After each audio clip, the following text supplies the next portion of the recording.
Parang araw-araw may kompetisyon ng pasarapan ng tindang pares sa lugar nila Benji. Kada madadaanan nilang sityo, may nakikita silang mga nagkukumpulan na tao. At sa tuwing lalapitan nila mga yon, nakikita nilang kumakain lang pala ng pares.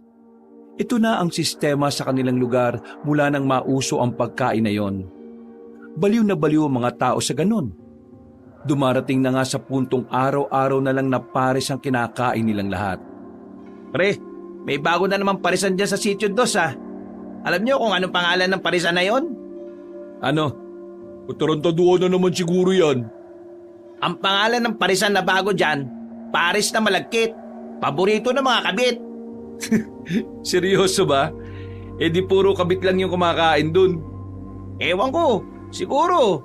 Kasi yung nagtayo ng bagong parisan dyan, may galit sa mga kabit eh. Ayos sa pangalan ah. Habang tumatagal, dumadami pa kulo ng mga parisan dito eh, no? Habang tumatagal ka mo, halos magkakatabi na parisan. Baka kada bakuran may parisan na sa loob. Lahat, nagtinda na. Hindi ko talaga malaman kung ano ba talagang meron sa Paris eh. Masarap nga siya pero para sa akin, hindi naman talaga nakaka-addict. Marami na kasing tamang magluto ngayon. Kaya yung mga parisan na yan ang nagiging takbuhan nila. Lalo na yung mga galing sa bayan at nagtatrabaho sa construction site. Dahil sa pagod sila, wala na silang oras para makapagluto. Tama si Benji. Kaya ikaw, makisakay ka na lang. Saka lang ako matutuwa kapag may nagtitinda na ng Paris ng magagandang babaeng nagbabantay. Sus, yang ka na naman. Torpe ka naman eh. Hindi ka nga makalapit kay Ellen nung nakaraan eh. Alam niyo namang kasama palagi yung nanay eh. Ang mabuti pa, kumain na lang tayo dun sa bagong parisan. Ano nga ulit pangalan nun? Paris na Malagkit, paborito ng mga kabit. Lang yan talagang pangalan niya, no? Dahil katatapos lang din naman maglaro ng basketball ang tatlong magkakaibigan, nakayayaan na lamang silang kumain sa bagong parisan. Gusto nilang malaman kung masarap din ba yun o gaya lang din ng iba, na puro sabaw lang, wala namang karne. Nang dumating sila, ay agad naman silang inasikaso ng mga nagbabantay. Karamihan sa mga bantay ay mga bakla. Mga magagaling mag-English kaya halos dumugudugo na ang ilong nila sa pakikipag-usap. Pagtikim nila ng pares, napanganga sila sa lasa nito. Wow! Unang tikim, matabang pa rin! Uy, huwag kang maingay. Hinaan mo ng boses mo. Mga babaya, marinig ka, kausapin na naman tayo. Pakiusap lang ha, ayaw ko na mag-English. Totoo naman na matabang eh. Kaya pala walang kumakain dito kahit bagong tayo lang. Ubusin mo na lang. Baka sabihin napilitan lang tayo. Nilagyan na lamang nila ng sangkatutak na asin ang kanilang kinakain para kahit na papaano, hindi naman masayang ang perang binayad nila. Maya-maya lang, natapos na rin sila sa kanilang kinakain. Inalok pa sila ulit ng mga binabae pero dali-dali na silang tumakbo palis. Pambira naman. Bakit ba tayo tumatakbo? Ikaw kaya ang makipag-usap sa mga yon. Tabang na nga ng Paris, English pa. Kaya pala para sa mga kabit eh, kasi matabang. Napapailing na lamang sila ng mga sandaling yon. Pakiramdam nila, nagtapon lang sila ng pera. Mula nang matikman nila ang Paris na yon, ay sinabi nilang hindi na sila uulit doon. Mananatili na lang silang loyal sa mga nakasanayan nila. Umuwi na lamang si Benji sa kanilang bahay. Pagdating nila roon, inabutan niya ang kanyang ina na abalang naghihimay ng kangkong. Buti naman at nakaisip ka pang umuwi. Mama naman, kung makapagsalita parang 1 taon na akong nawala ah. Kanina lang naman ako umalis tanghali. Sira ulo ka rin talaga eh, no? Yung mga pinagagawa ko sa'yo, hindi mo na namang ginawa. Wala ka na nga trabaho, hindi ka pa mautusan dito. O ayan, Ano nga yan? pera malamang. Saan naman ang galing yan? Nang hold up ka ba?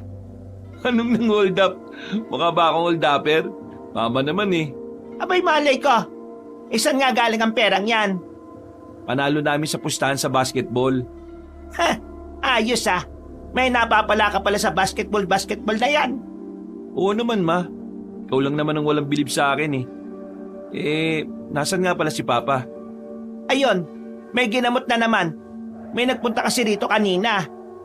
Ano raw ang sakit ng pasyente? Sakit sa katangahan. Ha? Nangingi sila ng tulong sa papa mo para daw hindi maging tanga ang anak nilang babae.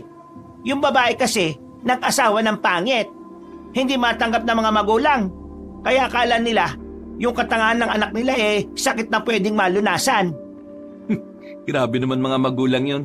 Pero mas grabe si Papa pinatulan niya pa. Malakas ang pangangailangan ng papa mo Buti pa, tulungan mo ako mag-imay nitong kangkong na to. Baka ikaw himayin ko kapag napikon ako sa'yo. Sinunod na lamang ng binata ang inutos ng kanyang ina. Ayaw niyang mabato na naman ang kaldero kapag nagkataon. Mainitin kasi ang ulo ng matandang babae. Baliktad ang ugali nila ng asawang si Lando. Si Aling Oryang ay parang laging may kaaway. Mataas ang boses, maangas magsalita at talagang matapang. Habang si Mang Lanorio naman ay tahimik lang, mahinhin at mababa ang tinig. Makalipas lang ng ilang oras, nakabalik na rin ang ama ni Benji. Sakto naman naluto na rin ang kanilang hapunan. Nakita niyang parang dismayado ang kanyang ama nang umupo ito sa kanilang harapan. Kaya naman, hindi na naiwasan ni Benji ang kumustahin si Mang Lanorio. Opa, mukhang hindi ka yata masaya. Ano ba nangyari sa lakad mo? Paano ako magiging masaya? Hindi ko naman kayang alisin ng katangahan ng anak nila. Pag-ibig ang kalaban nila, walang lunas yon. Hindi ka nabayaran. Binayaran ako 50 lang. Gagawing hulugan pa yung ibang bayan. Ginawa pa akong Bombay iniwan ko na. Ikaw naman kasi siraulo ka rin. Alam mo naman palang walang lunas sa ganon, pinatos mo pa. Mukhang pera ka rin kasi. Ganun talaga. Kailangan natin ng pera ikaw ba, Benji? Ano naman ang ginawa mo ngayong araw? Ayun, nanalo sa basketball at kumain ng pares. Yang pares-pares na yan, usong-uso. Hindi naman masarap. Mas masarap pa luto ng mama mo sa mga yun Hay, wag mo akong bulahin. Kinikilig ako. Pwede ba? Umayos nga kayo. Ang tatanda niyo na, lalandi niyo pa. Ay bakit? Hindi ba kami pwedeng maglandian Mag-asawa naman kami. Ay nako, bahala kayo. Trip niyo yan Napapailing na lamang si Benji. Pero sa kanyang kaloob-looban, natutuwa din naman siya sa kanyang mga magulang. Dahil kahit na papaano, nakikita pa rin niyang mahal na mahal nila ang isa't isa. Makalipas ang ilang araw, mas lalo pang naging patok sa masa ang mga parisan. Parami na ng parami ang mga dumadayo. Yun nga lang, hindi rin talaga maiwasan ang kaguluhan. Dahil sa kompetisyon, may ibang parisan na nakikipag-away na rin sa ibang parisan. Kanya-kanya ng siraan ng mga yon. Ay nako, nakakatamad ng kumain ng parisan dito. Puro na lang away Nung nakaraan, kumakain kami ni Papa tapos biglang may nagsuntukan sa gilid namin. Yung isang lalaki kasi galing sa kabilang parisan para lang siraan yung kinakainan niya. Doon na lang tayo sa parisan ng mga tanga. At least doon, tahimik lang. Konti lang nakain. Malamang, konti lang talaga kakain dun. Magmumukha ka ba namang tanga Natigilan sila sa kanilang pag-uusap nang biglang may mga dumaan na kalalakihan. Narinig nilang may bagong tayong parisan. Pero nasa labas yun ng kanilang baryo. Nagtataka ang tatlong magkakaibigan kung bakit halos magtulakan na ang mga yon. Kaya naman dahil sa kanilang kuryosidad ay hindi na nilang naiwasang sundan ang mga yon. Hanggang sa makalabas na nga sila sa kanilang lugar. Naglakad lang sila ng kaunti papasok sa kagubatan. Malayo pa lang, natatanaw na nila ang maliwanag na bakuran. Mga ilang sandali lang ay nakarating na rin sila roon. Bagong-bagong tuklas na parisan. Maganda ang lugar, maliwalas at kahit nasa kagubatan, pakiramdam nila ay ligtas ang lugar na yon.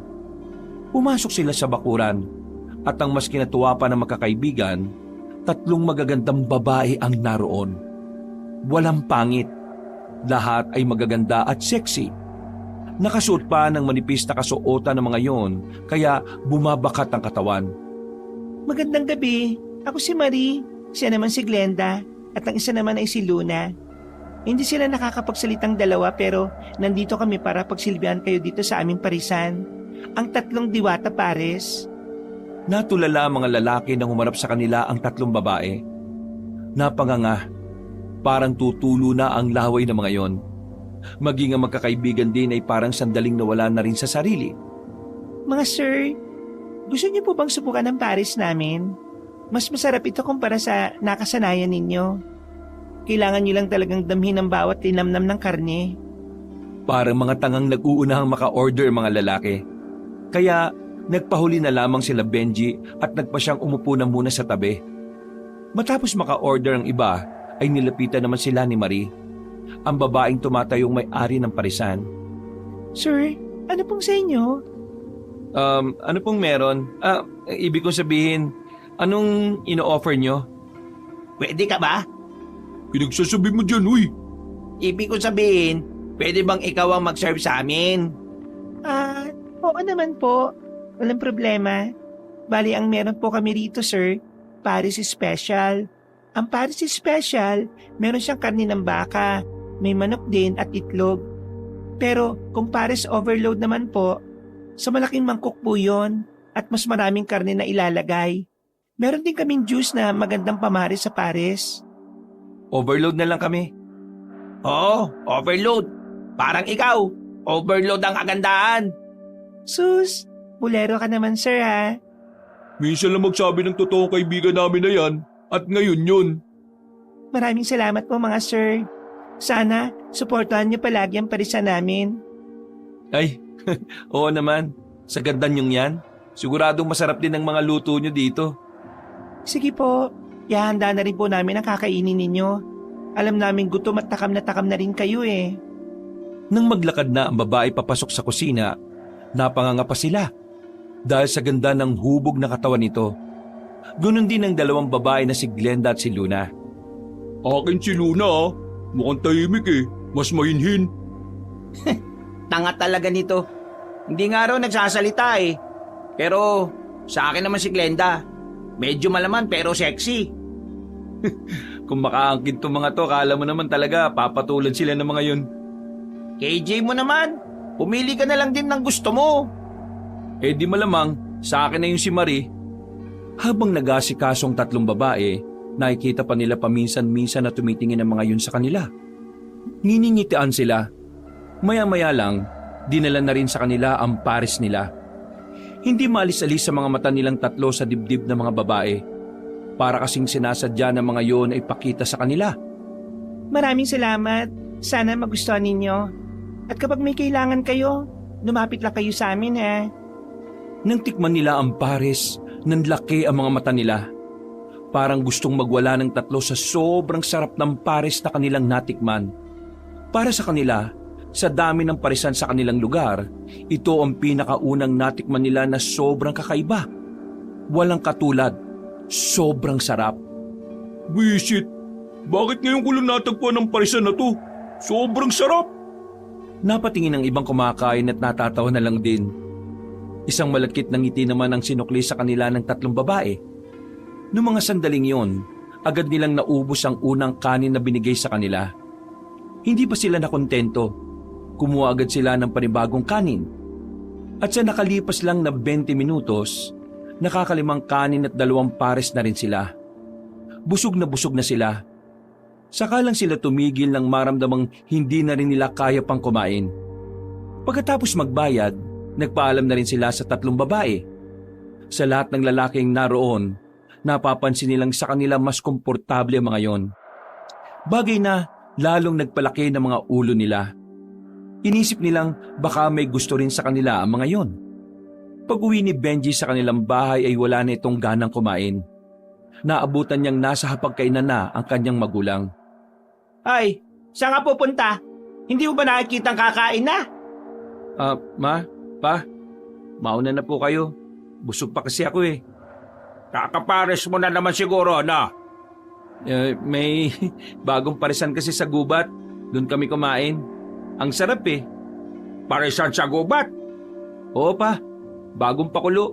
Doon sila sa gubat para wala silang gaanong kakompetensya. Tingin ko nga sa mga susunod na araw, dudumugi na yun eh. Ang gaganda ba naman ng mga nagtitinda? Napatingin agad si Aling Oryang sa asawang si Lanorio. Nasa mga tingin nito ang tila pagbabanta. Bumuntong hininga na lamang si Mang Lanorio at hindi na nagsalita pa. Kung sa mga parisan ka na lang kakain huwag ka nang kumain dito sa bahay. Nagluto-luto pa ako hindi ka naman pala kakain dito. Man naman, huwag ka na magtampo. Nagkayayaan lang naman kami ni Alan at Almar. Nagkayayaan mo ka mo. Halos araw-araw na lang nagpaparis kayo. Kapag ikaw nagkasakit sa ganyan, bahala ka sa buhay mo. Paris din ang ipanggamot mo. Bukas dito ka na muna kumain ha. Baka mamaya palayasin ka na ng nanay mo. Oo na. Kakain ako dito bukas, huwag kayong mag-alala. Pumasok na lamang ang lalaking si Benji sa kanyang silid. Napatingin na lamang siya sa kisame. Muli niyang binalikan ang magandang mukha ni Marie habang hinihimas-himas niya ang kanyang tiyan. Hindi mawala-wala sa isipan niya ang magandang ngiti ng babae. Nagtataka rin siya kung bakit sobrang linamnam ng karning kanilang nakain. Kakaiba talaga siya kumpara sa iba nilang nakainan. Para bang merong hiwaga ang karne. Hindi niya lamang maipaliwanag. Basta pakiramdam niya, malabong karne ng baboy o baka yun. Nakapagbiro pa nga siya sa isipan niya na baka karne yun ng kalabaw. Kakaiba talaga Sobrang kakaiba. Lakas ng tama ako sa babaeng yan Ngiti pa lang niya Nakikiliti na ako Nang mawala-wala sa mukha ng binata ang malapad ng ngiti, nakatulog siyang masaya ang kanyang kalooban. Kinabukasan, dahil wala naman siyang trabaho at dakilang tambay lang naman, pinagsibak na muna siya ni Mang Lanorio ng kahoy.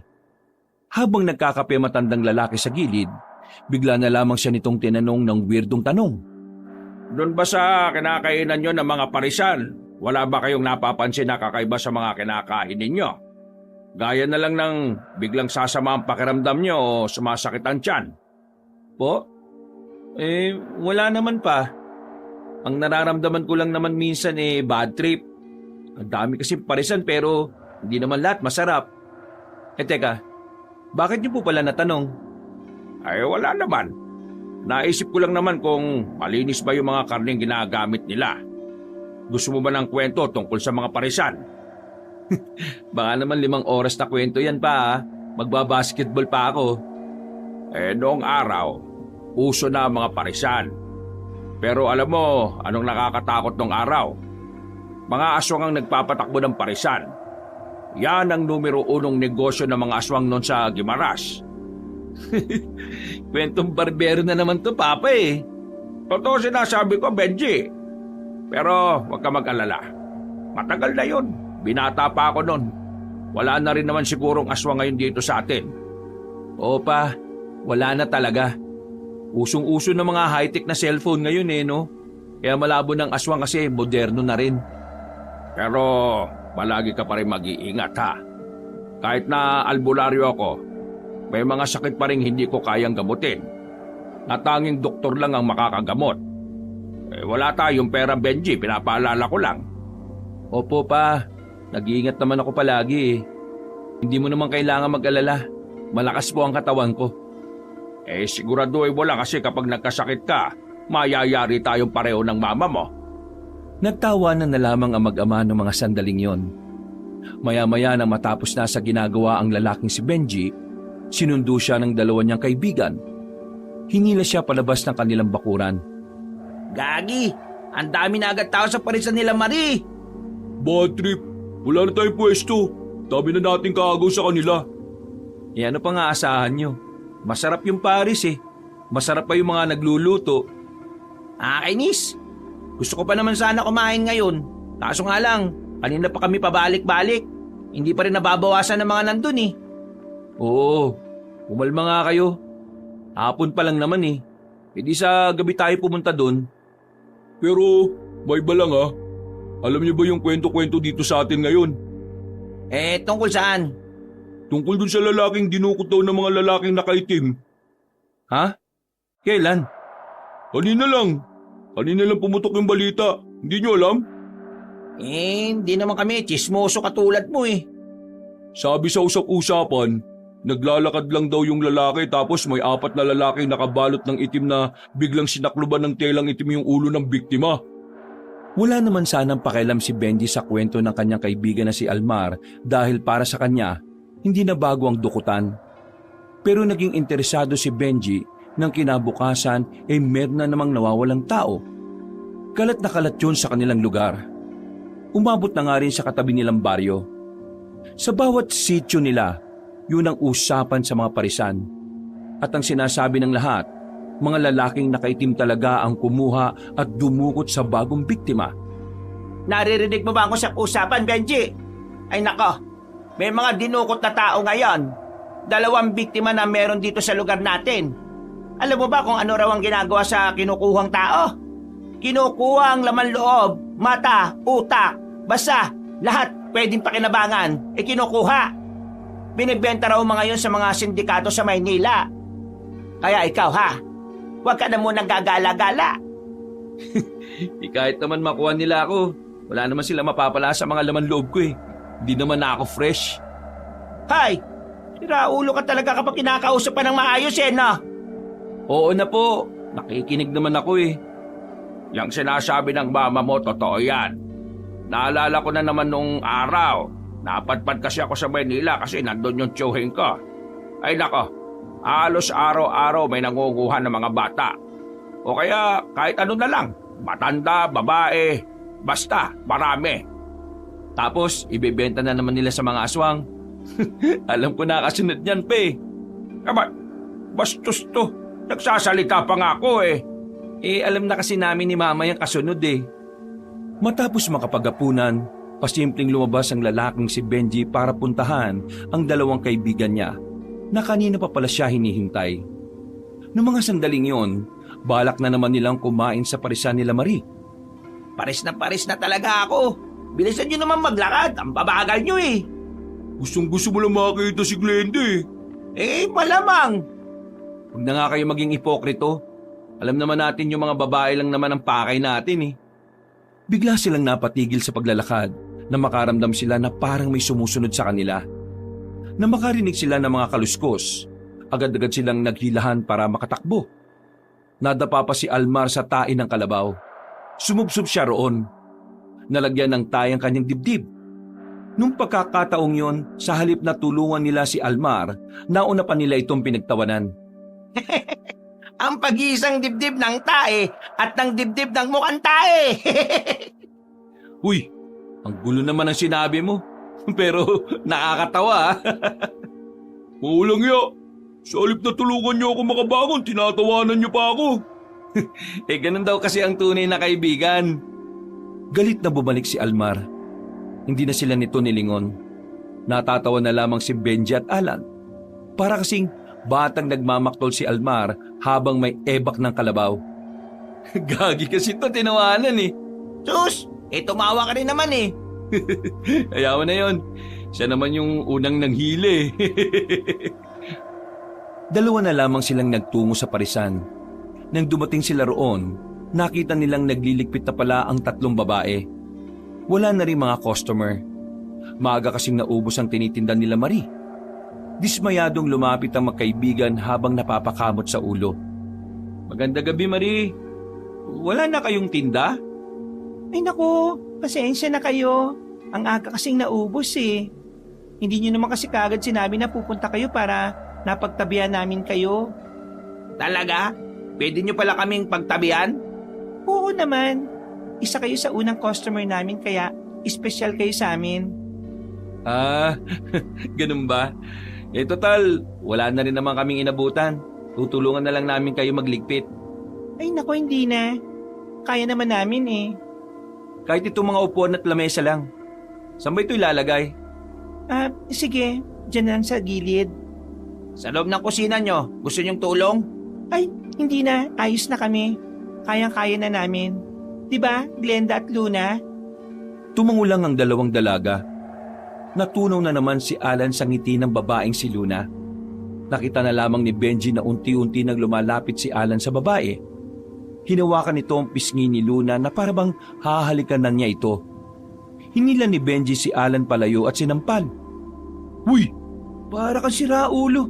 Anong ginagawa mo? Ha? Anong ha? Hahalikan mo na si Luna, no? Hahalikan ko? Marie, pasensya na Gusto pa sana naming tumulong pero Gusto ko munang turuan ng leksyon tong kasama ko. Luna, pasensya na ha. Pasensya na talaga. Hinila ni Benji ang kanyang kaibigan paalis sa lugar na yon.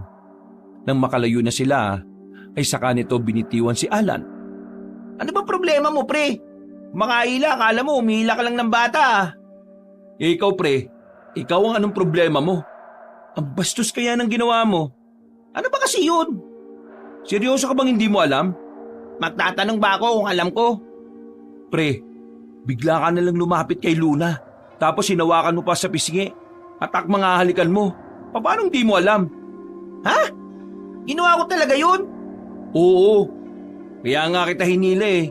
Kasi baka mamaya ireklamo nila tayo. Totoo ba? Ano? Gagawa ko ng kwentong ganito? Wala ka ba talagang naalala?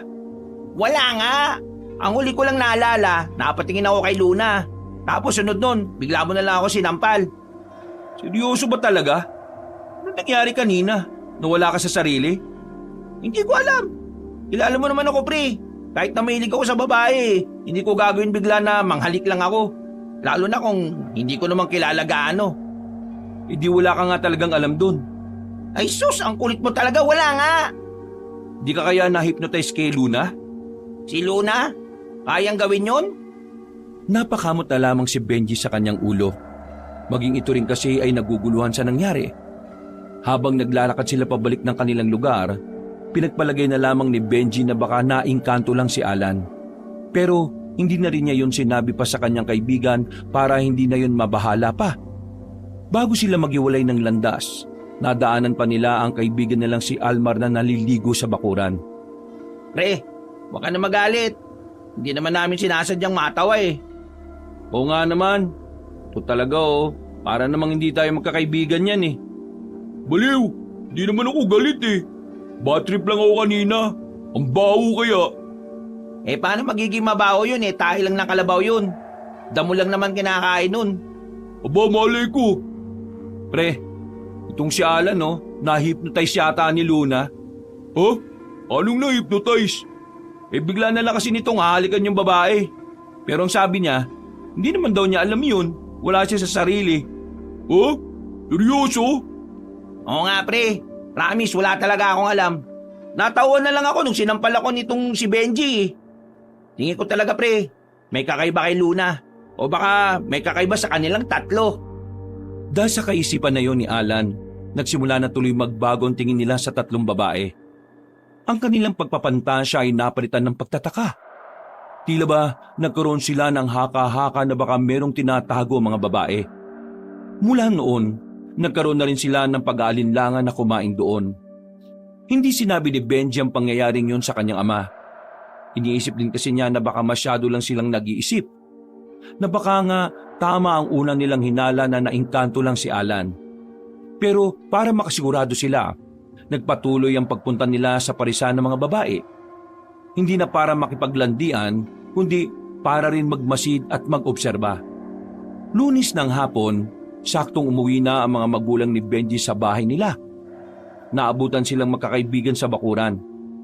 Ah, narito pala ang dalawang tukmol ah. Grabe naman sa tukmol, Aling Koryang. Sa gwapo naming to. Gwapo ng lubot niya. Nandito na naman kayo. Kung ano na naman siguro binabalak niyong gawin na. Hindi naman po, Aling Oryang. Matatapos lang din po kasi namin maglaro ng basketball. Panalo po kami kaya tamang merienda lang muna. Himala, hindi yata kayo dumiretso ng parisan. Wala pa sa mood pa, pahinga po muna. Ay siya nga pala, kayong tatlo ha.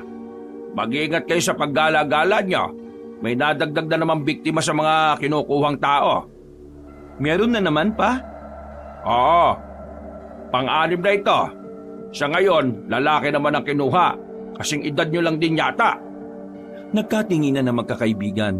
Napapansin kasi nilang parang habang tumatagal, lumalala na ang problemang yon. At ang masaklap pa, hindi naman mahuli-huli ng mga kinaukulan. Ang sabi lamang ng mga tao, bigla-bigla na lang daw lumilitaw ang mga yon at mabilis ding nawawala. Wala ring naiiwang bakas. Eh sino naman kaya mga yun? Talamak na. Mang Ladorio, totoo ba yung sinasabi nila na nawawala na lang bigla mga nandudukot? Ewan ko rin. Kung totoo man, di alam na kagad natin na hindi naman pangkaraniwang tao mga yon. Sige na, magluluto na kami ni Oryang. Kayong dalawa ha, mamaya na kayo umuwi. Dito na muna kayo. Sumama na kayong maghapunan sa amin. Hindi yung puro pares na lang kinakain niya. Nakalibre ng hampunan ng dalawang kaibigan ni Benji nung gabing yon. Pagkatapos, nagkayayaan na naman ang magkakaibigan na umalis. Balak nilang sumilip lang sana sa parisan nila Marie. Pero habang naglalakad sila, kakaibang senaryo ang kanilang nadatnan. Ilang metro ang layo mula sa kagubatan na kinaroroonan ng parisan, nakita nila ang 4 na lalaki na may hinablot na isang babae. Sinubukan na makapalag ng babae pero wala rin itong nagawa. Kitang-kita ng 3 kung papaanong binuhat ng mga yun ng babaeng bigla na lang nawalan ng malay. Pero ang mas kinawindang nila, nakita rin nilang tumalon papunta sa taas ng puno ang mga misteryosong lalaki na nakaitim. Anak ng tokwa, anong klase mga tao yun? Ang taas ng mga talon ng mga hinayupak na yun ah. Palaka ba yun? Kung sundan kaya natin sila kung saan sila pupunta? Wag, delikado. Baka mamaya kakaibang nila lang yun. Mapapahamak lang kayo. Anong gagawin natin? May kinuha na naman tao yung mga nakaitim na yun. Tuloy tayo sa parisan nila Marie. Ano bang iniisip mo ngayon, pre? Basta, tara na. Kahit nababahala na rin sila nung oras na yon, tinungo pa rin nila ang kinaroroonan ng mga dalaga. Pagdating nila roon, marami-rami pang mga customer ang naroon. Wala na silang mauupuan, kaya naman hindi na muna sila lumapit. Kung lumapit kaya tayo sa bandang kusina nila, tapos tingnan natin kung anong meron sa loob. Balo ka ba? Di kapag nahuli tayong mapagkamalan pa tayong magnanakaw. Lalapit tayo kapag meron ng bakante. Mag-obserba lang tayo. Kailangan nating alamin kung anong meron sa kanila. Seryoso ba to? Wala tayong pakialam sa nangyari kanina? May magagawa ka pa ba ron? Di isumbong natin sa kinaukulan. Paano kung tayo naman ang puntiryahin ng mga nilalang na yun? Nanahimik si Alma sa sinabi ni Benji. Napagtanto rin kasi nitong may tama rin naman ang sinasabi ng binata. Maya-maya pa, nakita na rin nilang may tumayo na sa kumakain. Nakipag-unahan silang makaupo roon kaya agad naman nilang napwestuhan yon. Nakita sila ni Luna. Lumapit ito sa kanila at sumenya-senyas. Ang sabi niya, mas maganda raw kung naligo kayong dalawa. Nakakaintindi ka ng sign language? Hindi, gawa-gawa ko lang.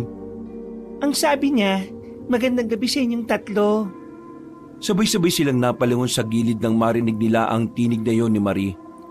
Nakasuot pa ito ng apron.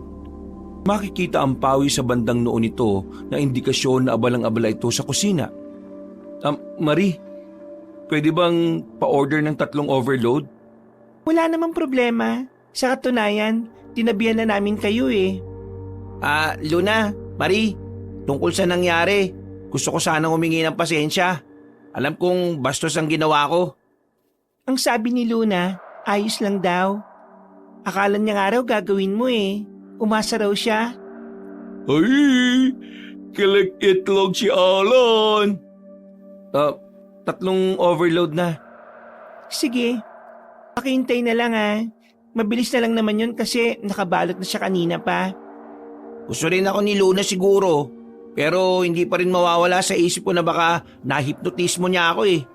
Pero teka, safe pa rin ba nakakain pa rin tayo dito kahit na naghihinala tayo sa kanila? Tingin ko, wala namang problema sa pagkain na binibenta nila eh.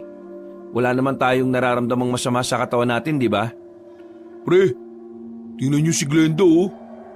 Nang lingunin nila ang babaeng si Glenda sa bandang gilid ng kusina, nakita nila kung papaanong binuhat ng babae ang drum na mabigat. Para kasi sa kanila, hindi normal ang ganong klase ng babae, lalo na't payat lang naman si Glenda. Walang ya. Kahit na ako, hindi ko kakayanin buhatin yun ah. Mga tao ba talaga ang mga yan? Pambira naman buhay to oh. Ang daming nangyayari dito sa atin. Ngayon, parang hindi normal to mga babaeng to. Tapos may mga nakaitim pang ang tataas ng talon. Ayun na, kumilos lang kayo ng normal ha. Umayos sila ng pagkakaupo nang lumapit na sa kanila si Marie at Luna. Mainit-init pa ang pares na inilapag sa lamesa. Talagang sinadya ng dalawang dalaga na yumuko para makasilip ang mga binata sa kanilang itinatagong bundok. Sana mag-enjoy kayo. Marie, Bakit? pwede ba kitang ligawan? Munti ka na mabilaukan ng dalawang kaibigan niya nang sabi niya yon. Ang babaeng si Marie naman ay napangiti at natawa na lang din. Seryoso ka ba? Oo naman. Bakit naman hindi? Alam mo kasi, wala akong oras sa mga ganyan eh. Kita mo naman kung gaano ako kabala rito. Tapos, may dalawang kapatid pa akong hindi nakakapagsalita. Kailangan nila ako sa buhay nila. Pasensya ka na. Okay lang. Naiintindihan ko naman eh. Ngumiti na lamang ng pilit si Benji at naglakad na rin palayo ang babaeng si Marie. Agad naman siyang pinagtawanan ng dalawa niyang kaibigan. Agoy, busted ang tropa namin na yan. Busted ka talaga. Binigla mo ba naman eh? Mga siraulo, akala niyo ba seryoso ko? Sus! Dahilan mo lang na di ka seryoso para hindi halatang payak ka na. Sinubukan ko lang kung papayag siya. Para kung pumayag siya, may dahilan ako para magtanong tungkol sa tinitirhan nila. Natahimik ang dalawang lalaki. Sumeryoso na rin ang mukha nila na parang nakaramdam ng hiya.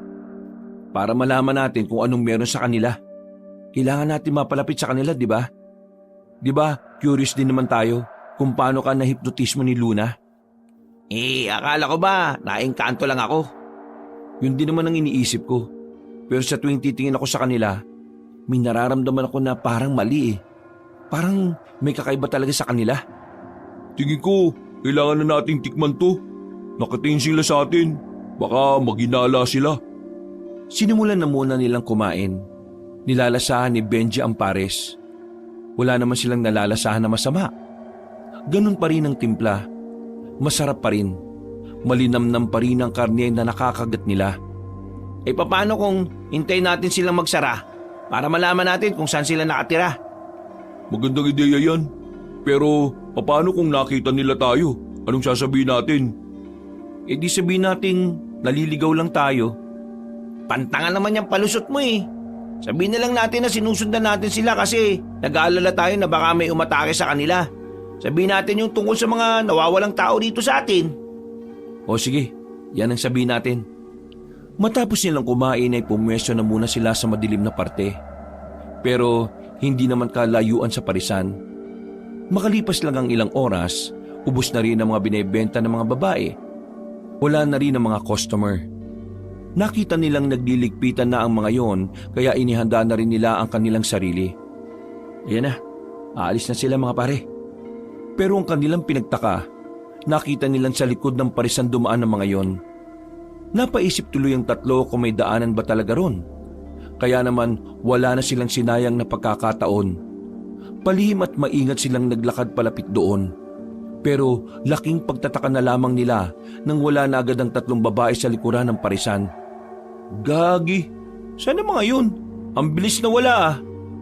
Parang kagaya nila yung mga nakaitim ah. Nawawala na lang bigla. Paano kung Kung ano? kung kagaya sila ng mga nakaitim? Ano ba kasi yung mga nakaitim na yun? Pasukin natin tong parisan para masagot ang katanungan natin. Naganap sila ng maaaring pasukan sa parisan. Pero nakakandado ang pinto at ang dalawang bintana. Desidido ang tatlong magkakaibigan na makapasok sa loob. Kaya naman kumuha sila ng malaking bato. Wala na silang pakialam kung trespassing ang kanilang gagawin. Binasag nila ang kandado sa bintana. At dahil kasyang-kasya naman sila roon, isa-isa silang pumasok doon. Binuksan kaagad nila ang ilaw. Bumungad sa kanila ang makalat na kusina. Para hindi man lang yun nalilinis. Nakakalat din ang ibang kagamitan sa pagluluto. Pero ang nakapukaw ng kanilang atensyon ay ang drum na kulay asul na nasa gilid. Yun ang drum na binubuhat ni Glenda. Lumapit sila roon. Binuksan nila ng bahagya ang drum. Napatras sila ng umalingasaw ang mabahong amoy. Parang may nabubulok na daga roon. Bagay na mas lalong nakapagpagulo ng kanilang isipan. Kusina to tapos nag-iwan sila ng bulok dito? Bad trip? Anong klaseng parisan to? Bubuksan ko. Titingnan natin kung anong nasa loob ng drum na yan. Nagkatanguan lang silang tatlo. Marahang naglakad si Benji sa harapan ng drum. Nakatakip pa siya sa ilong. Nang mabuksan niya na yon, unti-unti niyang sinilip ang nasa loob. Nang makita na niya kung ano ang naroon, napatras siya at muntikan ng matumba. Gulat na gulat. Nanayo ang mga balahibo at hindi makapaniwala sa nakita. Bakit? Ano bang nandyan, oy? Tinan mo nga, Alan. Ano bang naroon, bilis? Marahan ding naglakad si Alan, palapit doon at maging ito ay kinilabutan din. Dahil ang nasa loob ng drum na yon ay walang iba kundi ang mga parti-parting katawan ng tao. Usang gala, pre. Mga tao nandyan ah. Anong tao? Katawan ng tao? Karne ng tao? Nang si Almar naman ang tumingin ay halos masuka-suka ito. Hindi kinaya ng binata ang nasaksihan niya. Hindi na to normal. Agad-agad na rin silang umalis ng mga sandaling yon. Hindi na nila naisara ng maayos ang bintana. Sa sobrang taranta nila, halos magkandadapa-dapa na sila. Nang makalayo silang tatlo ay saka lamang sila nagpahinga. Lintik, ano ba nakita natin?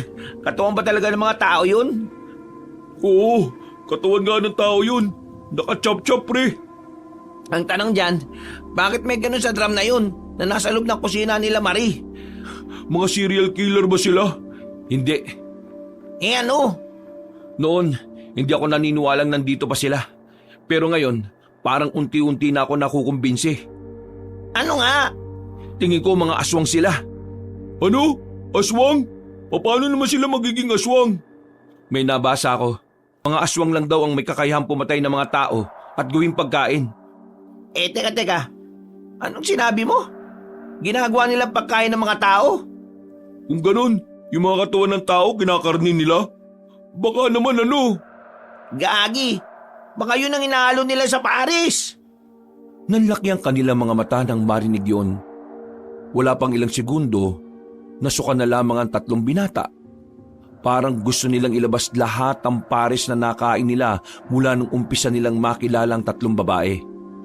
Namula na ang mukha nila kakasuka habang nasa gilid sila ng kalsada. Nakaramdam na sila ng panghihina. Para na silang lalagnatin. Pero nang wala na silang maisuka, natulala sila sandali sa gilid. Nahimasmasan lang ng pagmumurahin sila ng dumaang truck dahil muntikan pa silang mahagip. Ibig sabihin, kumain tayo ng karne ng tao? Kadiri ang putya. Kailangan natin ipaalam to sa pamunuan. Hindi pwedeng magpatuloy ang pagtitinda nila ng tao. Kung tao nga hinahalo nila sa Paris, siguro ngayon wala tayong mararamdaman sa katawan natin. Baka yung mga isinerve sa atin yun yung mga bagong kapapatay lang na tao. Wait lang. Ano na naman? Paano kung yung 4 na lalaking nangunguha ng tao kasabwat nila? Paano kung yung mga hinalo nila sa Paris yung mga taong dinudukot nila? Putya naman talagang buhay to. Oo nga no, pwedeng ganun. Kasuklam-suklam mga pare. Kailangan na natin makabalik sa atin. I-report kaagad natin to sa barangay natin, tara na. Walang sinayang ang tatlong lalaki. Dali-dali silang bumalik ng kanilang baryo. Tumungo sila sa pamunuan sa kanilang lugar. Nang makita nila ang kapitan doon, mabilis nilang isinalaysay ang kanilang mga nasaksihan. May tiwala sa kanilang kapitan dahil kilala sila rito.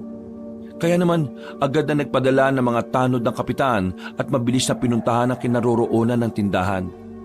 Kabadong malala ang tatlong binata. Hindi nila alam kung bakit.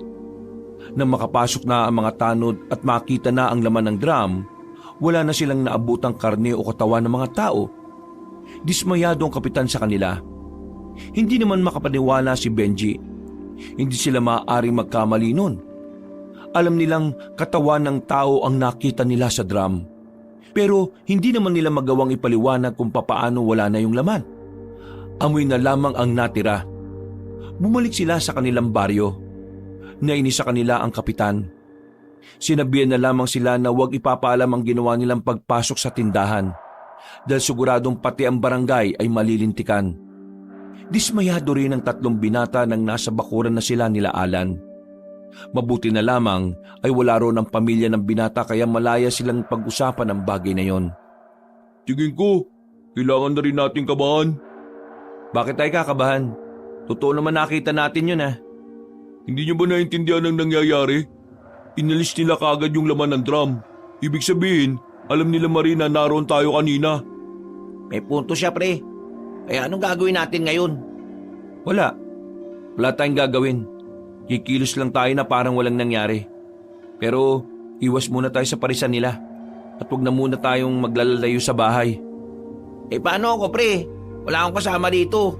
Sa susunod na buwan pa uuwi sila mama Doon ka muna sa amin. Ipapaalam kita kay mama at papa. What if sabihin natin kay Mang Lanorio ang tungkol dun kay na Marie? Total, albularyo naman ang papa mo, di ba? Pinag-iisipan ko nga rin Pero baka naman magalit siya sa akin kasi pinasok ko tong gulo na to. Pre, mamili ka. Mapahamak tayo o sasabihin mo sa papa mo?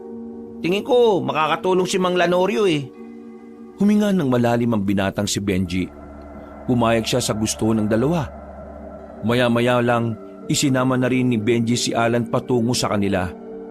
Pagdating nila, naabutan pa nilang gising si Mang Lanorio. Nagkakape pa ito sa kanilang bakuran habang nagmumuni-muni. Magandang gabi po. Oh, magandang gabi naman.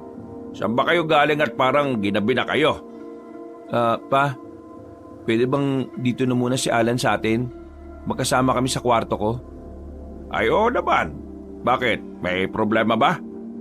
Ito kasing si Alan Takot mag-isa sa bahay nila. Baka raw kunin siya nung mga nandurukot. Oo nga po, Tito. Baka po pwede lang po, kahit sandali lang. Wala pa kasi sila mama hanggang ngayon Napasarap na yata ang bakasyon sa Maynila. Oy, sige. Pa, tulog na ba si mama? Oo, maaga pa yung bukas Pa, may sasabihin sana kami sa'yo. Pero huwag ka sana magugulat Nakabuntis ka? Pa naman hindi. Ano nga ba yan? Pa, ganito kasi. Alam mo yung kinakainan namin na pares? Oh, Yung magagandang babae? oh. May natuklasan kami sa kanilang kakaiba. Nung nakaraan kasi, itong si Alan, bigla na lang niyang hahalikan yung isa sa mga babae. Luna yung pangalan. Pero ang sabi niya, hindi naman niya alam na gagawin niya yun. Para bang nahipnotismo siya pa. Kaya dahil doon, inobserbahan namin sila. Hanggang sa naisip na namin na pumasok sa parisan nila. Nung walang tao, pumasok kami. May drum doon na malaki. Pagbukas namin, may laman siya na karne ng tao. Sobrang May laman ito na karne o katawan ng tao. Sobrang baho. Tapos kanina, yung tinawag na namin sila kapitan para puntahan yon. Pagbalik namin, wala nang laman yung drum. Mukhang natunugan nila kami. Hindi lang po yun. Alam niyo po ba yung mga lalaki na dudukot na bigla-bigla na lang nawawala? Nakita rin namin yun nung nakaraan na may kinuwang babae. Ang inala pa namin, itong 3 lalaki po may koneksyon sa mga babaeng nagpapares. Kumbaga, sila nanguuli ng tao na ihahalo nila sa pares. Pa, nakakain kami ng karne ng tao. Wala kaming kaalam-alam na karne ng tao yung hinahalo nila sa pares namin Ay, huwag kayong mag-alala. Wala naman nang mangyayaring masama sa inyo. Nagtaka si Benji kung bakit ganun ang reaksyon ng kanyang ama. Ang iniisip niya kasi, bigla-bigla na lamang maaalarma ang kanyang tatay. Pero parang hindi man lang ito nagulat. Pa, parang alam mo nang sasabihin namin to May alam ka ba rito? Alam niyo ba kung bakit nagsabay-sabay tayong kumain dito nung gabi? Meron akong nilagay na gamot sa pagkain ninyong 3. Ang gamot na yon ay ang siyang lilinis ng laman loob ninyo para mawala ang bakterya na meron ng karne ng tao. Yun ang dahilan kung bakit hanggang ngayon nasa maayos kayong kalagayan. Alam ko nang mangyayari ito Sa katunayan, bagong dating pa lang yung 3 babaeng yon, iniimbestigahan na naming mga albularyo kung ano sila. Yung mga magdudukot ng mga tao. Oo, tama kayo. Kasabwat yun ng 3 babae. Kung una pa lang pala alam nyo na. Bakit nyo pa kami hinayaan na makakain ng pares? Dahil gusto kong malaman kung magiging epektibo ba yung ginawa kong gamot. Sa madaling sabi, sa inyo ko sinampol. Ay, pambira ka naman pa Nasa maayos na ba kayong kalagayan Ang mahalaga ngayon, kung ano ang gagawin nyo para makaiwas kayo sa kapahamakan. Pa, kung totoong mga aswang sila, ano naman ang motibo nila dito sa atin? Sa totoo lang, yan ang hindi pa namin alam. Patuloy pa rin kaming nag-iimbestiga sa mga yon.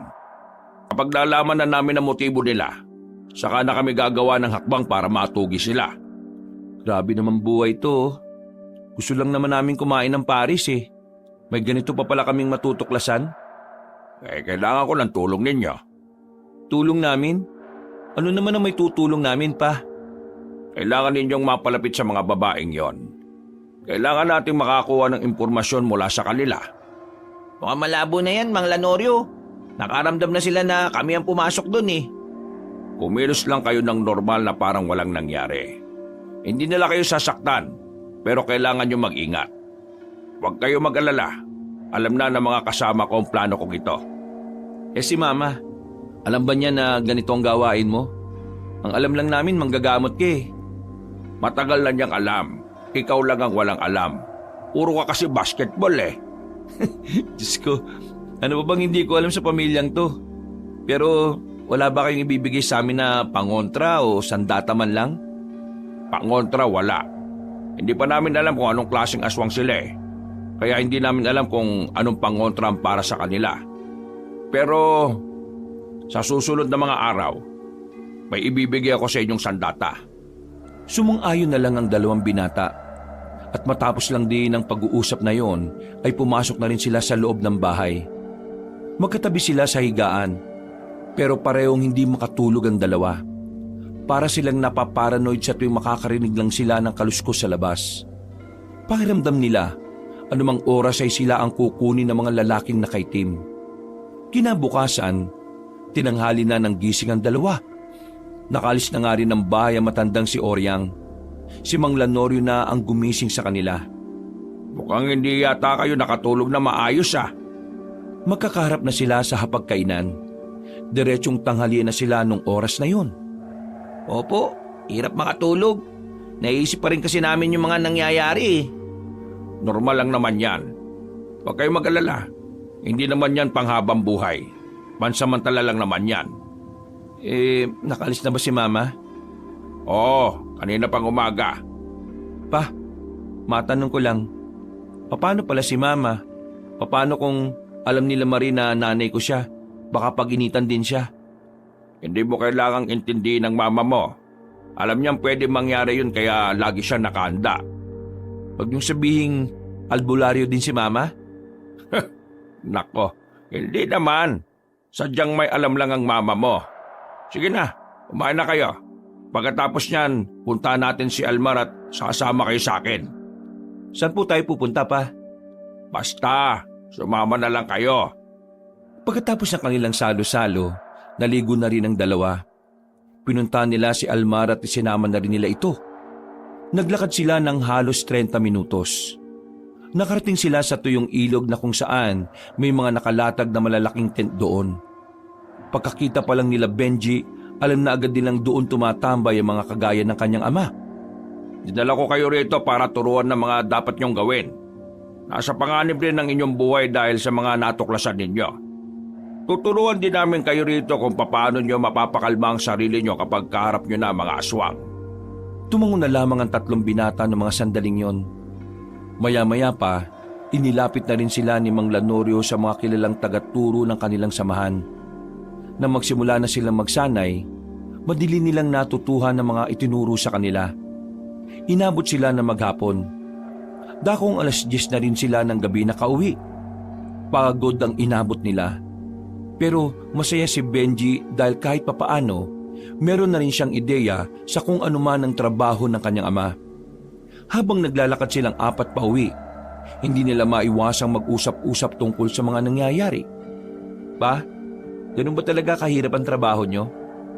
Mahirap talaga sa una. Pero kapag nasanay ka na parang mamaniin mo na lang din Maraming salamat nga po pala, Mang Lanorio. Kahit na papano, hindi na ako natatakot. Kasi alam kong kaya ko silang palagan. Huwag tayo masyadong kampante ha. Hindi pa natin alam kung anong kapasidad ng kalaban natin. Basta ako, kalma lang. Pero mga tol, handa na ba kayo ngayong gabi? Oo, Nakahanda na kami. Kailangan ba natin magdala ng sandata? Wag. Makakalata sila. Nakabantay naman ako kaya wala kayong dapat ikabahala. Sandali na muna silang tumambay sa bahay nila Benji para makapagpahinga. Makalipas lang ang halos 1.5 oras na pagpapahinga, lumakad na rin ang 3. Palihim naman na nakabuntot sa kanila ang matandang sila Norio. Habang naglalakad, alerto sila sa kanilang paligid. Patingin-tingin sa kung saan-saan. Aminadong kabado sa lugar na kanilang tinatahak.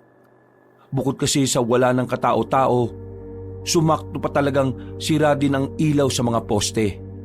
Parang ganito yung napanood kong pelikula eh. May lumabas na halimaw tapos ang unang namatay yung matangkad. Gusto mo ba ako mamatay? Nagsasabi lang naman ako nung napanood ko eh. Pwede ba? Manahimik na muna kayo. Kasi malapit na tayo eh. Napapailing na lamang si Benji. Nang makapasok na rin sila ng kagubatan, mas binilisan pa nila ang lakad nila. Hanggang sa matanaw na nga nila ang parisan nila Marie. Nakita nilang mangilan-ngilan lang ang customer na naroon kaya agad na rin naman silang lumapit. Huminga sila ng maluwag bago sila umupo sa harapan ng lamesa. Magandang gabi sa inyo. Mabuti naman at narito na kayo. Kanina pa namin kayo hinihintay eh. Kami? Inihintay nyo? Bakit? Siyempre, kayong espesyal na customer namin. Kayo lang ang pinakakatiwalaan namin eh. Ganun ba? Maraming salamat pala kung ganun. Pero sana, huwag niyong sasayangin ang tiwala namin ha. Kasi kapag kami pa naman ang nagalit. Biglang nagpakita ng seryosong muka ang babaeng si Marie. Sa sandaling ito, nakaramdam naman ng kaba ang 3 lalaki. Pero nawala ang kaba nila nang biglang ngumiti ulit ang dalaga. Uy, mga seryoso naman kayo, biro lang. Kayo naman parang ibang tao eh. Ay, nanibago lang kami sa'yo. Kasi parang ang daldal mo ngayon eh. Kasi naman, may problema kami magkakapatid. Problema? Anong problema? Kanina kasi pagbalik namin dito, sira ng bintana ng parisan namin. Para bang may pumasok na magnanakaw. Buti nga walang nawala sa loob eh. Ano kaya ang ginawa nila? Ha? Magnanakaw? Sinira yung bintana? Tapos walang kinuha? Baka naman walang pumasok. Nakalimutan nyo lang sigurong isara. Hindi. Sira kasi yung kandado ng bintana. Tingin ko may pumasok. May taong gustong malaman ng sekretong sangkap ng pares namin. Kapag nahuli ko talaga kung sino ang mga yon, hindi ako magdadalawang isip isahog sila sa pares. Oops, biro lang. Ano nga pala ang order ninyo? 3 overload. Pero Marie, pwede ba akong makiihi sa inyo? Natatakot kasi ako na baka kung saan-saan ako iihi, manuno naman ako. Ay, pasensya ka na pero hindi kami nagpapaihi ng lalaki sa banyo namin eh. Sige no, iihi na ako eh. Tumayo pa si Benji at para na itong namimilipit. Nakatingin na rin sa kanya ang ibang customer na naroon. Kaya naman parang napilitan na lang din ang babaeng si Marie. O sige pero wala ka bang ibang titingnan? Seryosong tingin na yun ni Marie na parabang nagbabanta. Hindi na lamang yun pinansin ng binata. Nagmamadali na itong pumasok sa loob ng parisan at dumiretso sa loob ng banyo. Totoong umihi siya roon, pero meron siyang inilagay na pangontra ayon kay Benji, pangontra yon mula sa kanyang ama. Iniwan niya yon sa banyo at agad na umalis pagkatapos. Marie, maraming salamat ah. Alam mo, hindi ka lang maganda no? Mabait ka rin. Walang anuman. Bumalik ka na sa lamesa nyo at kumain na kayo. Nawala na ang ngiti ni Marie sa mga sandaling yon. Parang nakakaramdam na rin kasi ito. Nang tinanaman siya ni Glenda at Luna, seryoso na rin ang tingin ito sa kanila. Parang binabasa ng mga yon ang isipan nila. Inilagay ko na yung pangontra sa banyo. Hindi sila makakalapit ng banyo. Kapag nadudumi sila, mapipilitan silang dumumi sa labas. O kaya naman, titiisin na lang nila. Tingnan natin kung hindi sila magkaroon ng sakit sa bato, kundi kaya almuranas. Kahit na anong gawin natin, huwag na huwag tayong titingin sa mata ni Luna.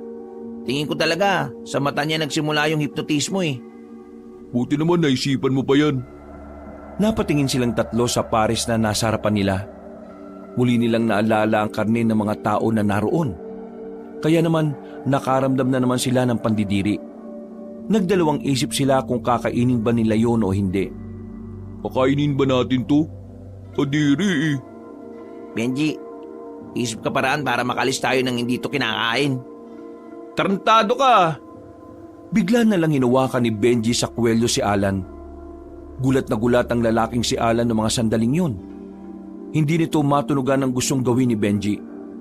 Uy, ano ba problema mo? Tinaob ni Benji ang lamesa para hindi na nila makain ng pares. Pagkatapos, tinuloy pa rin nito ang pag-arte. Magkaibigan tayo tapos tataluhin mo ako? Ako may gusto kay Maria at hindi ikaw. Bakit? Uy, ano ba ginagawa nyo? Itong siraulong to eh. Kala mo talaga kaibigan ko. Pero may balak sulutin sa akin si Marie. Hindi na nakatiis ang tatlong dalaga at lumapit na rin ito sa kanila. Inawat sila nito at pinaglayo. Please, huwag kayo mag-away dito. Masisira ang negosyo namin. Marie, pasensya ka na ha. Pero hindi ko lang kasi matanggap ang pagtatraidor nito eh. Anong pinagsasabi mo? Wala nga akong ka-interest dyan kay Marie. Si Luna gusto ko. Huwag ka na magkaila pa. Ginagamit mo lang si Luna para mapalapit ka kay Marie. Narinig kita kagabi. Nananaginip ka at tumuungol ka habang binabanggit mo ang pangalan ni Marie. Nagbulungan ang ibang mga naroon. Maging ang tatlong babae rin ay parang nawiwindang. Tingin ni Benji ay naging epektibo naman ang ginagawa niya. Kaya oras na para umalis sila ron. Marie, Luna, Glenda, pasensya na ha. Kakausapin ko lang tong kaibigan ko sa ibang lugar para hindi na kami makaabala. Almar, tayo mo yung lamesa. Magbayad ka ng doble. Ikaw, Alan, mag-usap tayo ha. Hinila ni Benji si Alan at saka sabay na silang umalis. Nang makalayo-layo na sila, tawa ng tawa si Almar nang mapagtanto nitong isang malaking palabas lang pala ang eksenang yon. Banas na banas si Alan ng mga sandaling yon. Pero nagpapasalamat na lamang ito dahil nakalis sila nang hindi man lang nakakaramdam o nakahalata ang mga babae sa kanilang pakay. Hindi man sila nakagawa ng paraan para mapalapit sa mga yon. Ang mahalaga lamang kay Benji ay maabala niya ang pagtatrabaho ng tatlo.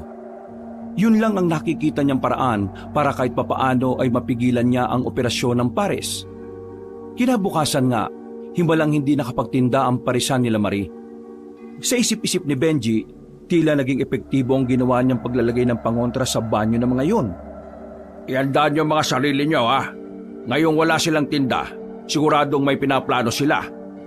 Nakahanda naman kami, Mang Lanorio. Kahit na ano mangyari, hindi namin sila uurungan. Mang Lanorio, tanong ko lang. Alam niyo ba kung gaano sila karami? Hindi pa namin alam. Pero may hinala kami na iba ang taktika nila kapag umaatake. Hindi sila magkakasama, kalat-kalat. Kaya naman, yung iba naming kasamahan, sinabihan ko na kumalat sa mga kalapit ding lugar. Yung pamilya natin ang baka idamay nila. Si Mama, nasan ba? Kapag ganito ang sitwasyon, napunta na ang mama mo sa kapatid niya sa kabila. Kayong dalawa, nasaan ang pamilya niyo? Hindi pa rin sila nakakauwi eh. Alam na nila gagawin nila. Napaliwanag ko na rin sa kanilang sitwasyon. Mabuti naman kung ganon. Di, makakapaganda na tayo ng walang iisipin na iba. Ano bang gagawin natin ngayon pa? Pupunta tayo sa Parisan. Mag-aabang tayo kung may darating na aswang doon. Umalis na rin kagad sila ng bakuran nila Benji. Malakas ang loob nilang maglakad sa kalsada ngayon dahil kasama na nila si Mang Lanorio. Sa pagkakataong ito, dumating sila roon at tahimik ang parisan. Mukhang hindi talaga yung pinuntahan ng tatlong babae ngayong araw. Makalat pa rin sa labas. Papasukin natin ang loob. Marahan silang lumapit. Maingat ang bawat takbang nila nang hindi man lang nakakagawa ng kahit na anong ingay. Narating nila ang bintana. Sinira nila ulit yon at saka nakapasok ng walang kahirap-hirap. Hinalugog nila ang parisan. Lahat ng lalagyan ay tiningnan nila. Hindi rin nila pinalampas ang drum. Pero wala nang laman yon. Mawawala na sana sila ng pag-asa nang meron silang makitang sako na nakatabi sa bandang sulok. Nang galawin nila ang sako, sakalang umalingasaw ang amoy. Pagsilip nila, mga buto ng tao ang naroroon. Mga bungo na parang sariwa pa lang. Meron na naman silang dinalang tao. Pero hindi siguro dito sa atin. Alam nilang nagiging mainit na sila sa atin eh. Kailangan natin malaman kung anong klaseng aswang sila para maumpisa na rin natin kung paano sila pupuksain. Sige pa, maghalugog pa kayo dyan. Kapag may nakita kayong kakaiba, sabihin nyo kaagad sa akin. Ipinagpatuloy lang nila ang kanilang ginagawa. Halos magulo na nila ang mga gamit sa loob. Pero wala na silang pakialam kung makahalata pa ang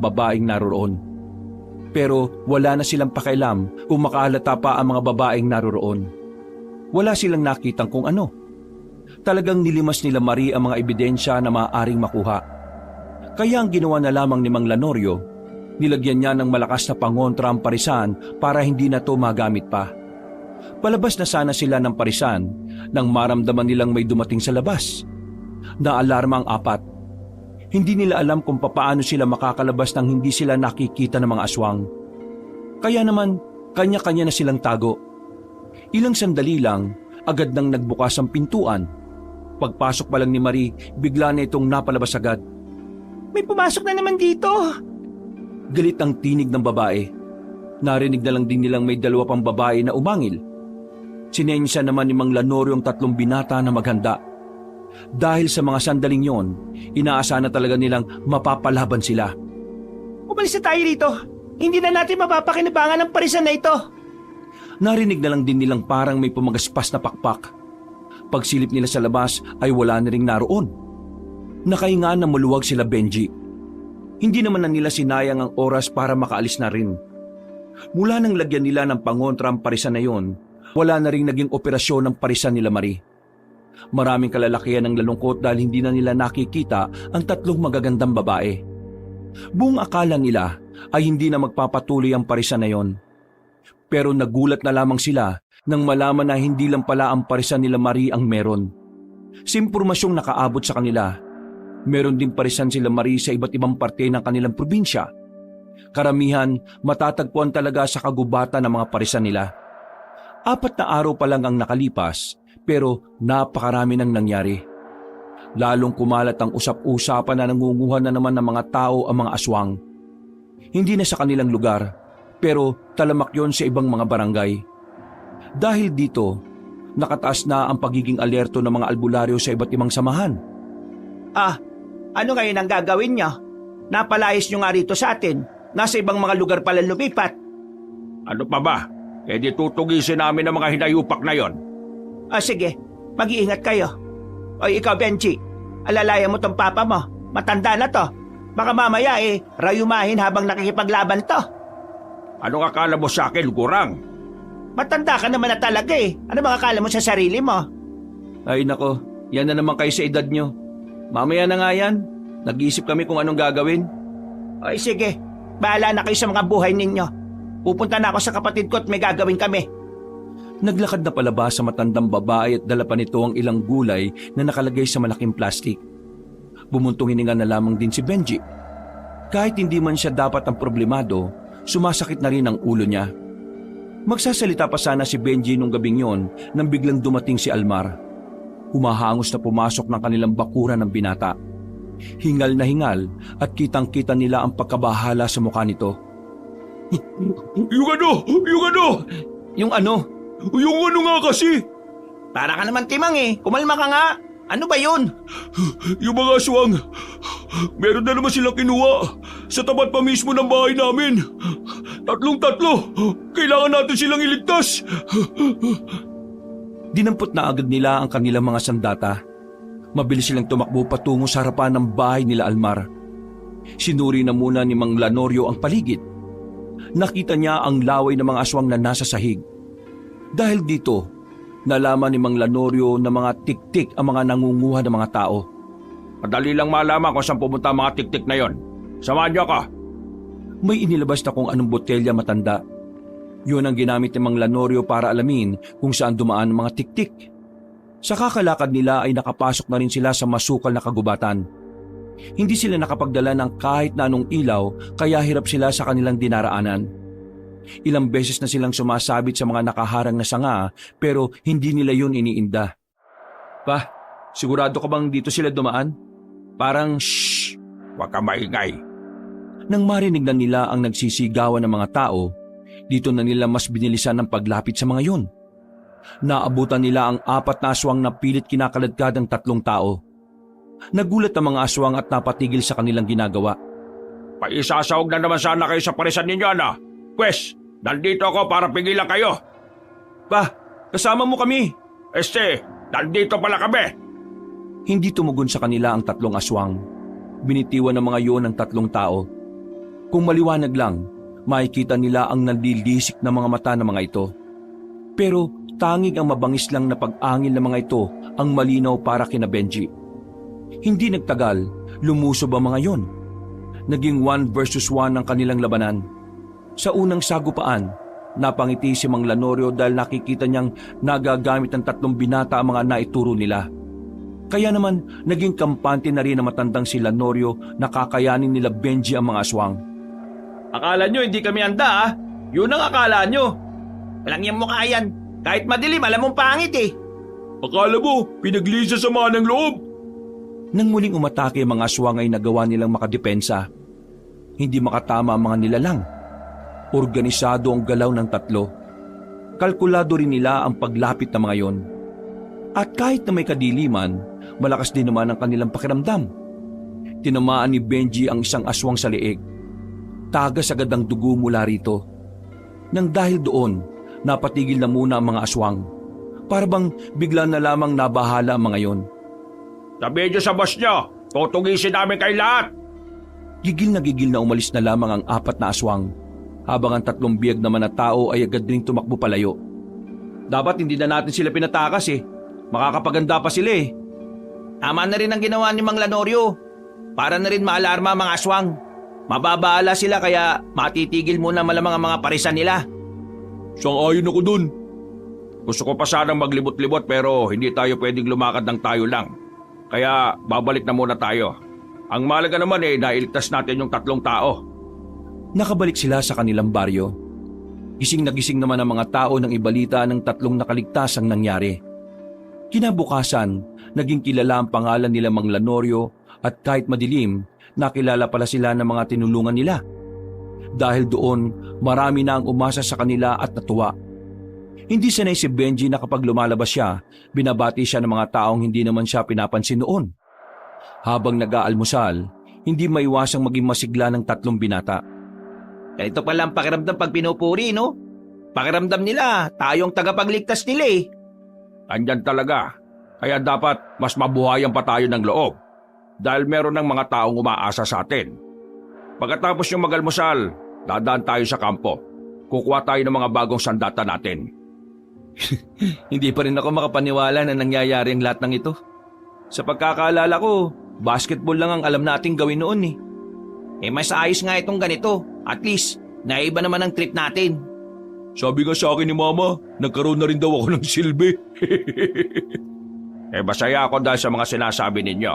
Pero mas magiging masaya ako kung walang mangyayaring masama sa inyo sa laban na ito, ha? Huwag lang kayong papadala sa emosyon. Siguradong walang mauuna sa langit. Nagtawanan na lamang sila ng mga sandaling yon. Pagkatapos, nagtungo na rin sila sa kanilang kampo. Kumuha sila ng mga bagong itak na mas mahahaba at mas matatalim. Kung ano-ano ring pinagdadadampot ng 3 binata at pinaglalalagay sa kanilang bag. Handang-handa na rin ang mga kasama nila noong mga oras na yon. Kaya pagsapit ng gabi, nahati ang kanilang grupo. Ang iba ay nagtungo sa mga kalapit na lugar para magbantay. Habang sila Benji naman ay nanatili sa kanilang lugar. Alas 8 pa lang naman ng gabi, naisipan na muna ni Benji at Alan na lumabas. Marami-rami pa namang tao sa daan, kaya kahit na papaano, kampante silang walang aswang na darating. Kakaiba mga tao ngayon no? Porque alam nilang narito tayo. Malakas na ang loob nilang lumabas-labas ng bahay. Kasi nga, umaasa sila sa atin. Kung sa bagay, tayo ang pinag-uugutan nila ng tapang. Wala na bang balak umuwi ang pamilya mo? Bakit? Ayaw mo na ba ako nasa inyo? Baliw, wala naman akong sinasabing ganun. Kahit inuubos mo lagi yung hotdog dun, ayos lang naman sa akin yan eh. Curious lang ako bakit di sila nauwi. Ewan, baka may bago na silang bahay sa Maynila.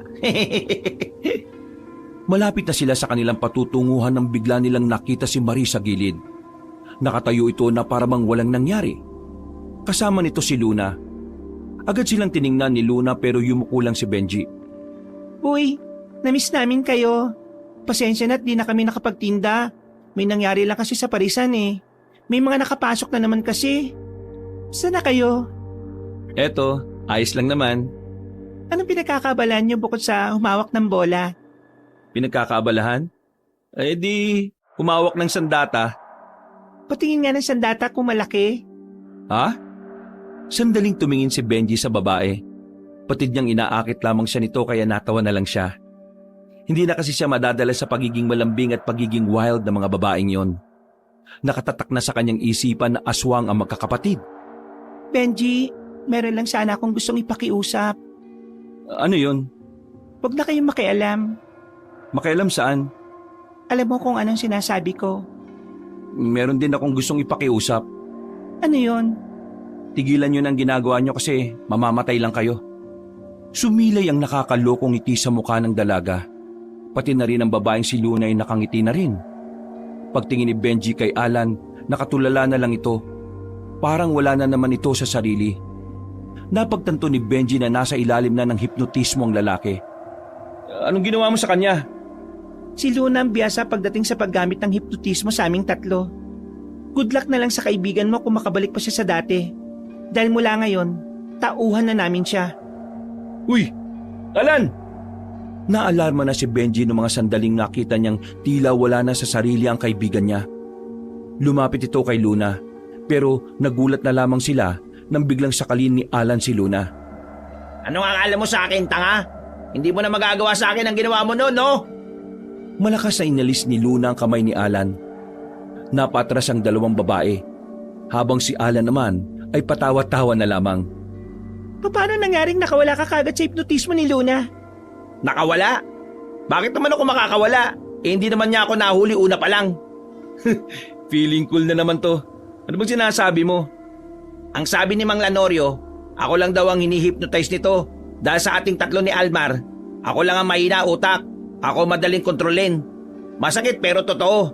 Kaya tinanggap ko yun at binigyan niya ako ng kwintas na kokontra sa trip ni Luna. Walang iya talaga matandang yun. Hoy, magdaan-daan ka sa pananalita mo ha. Tatay ko yun.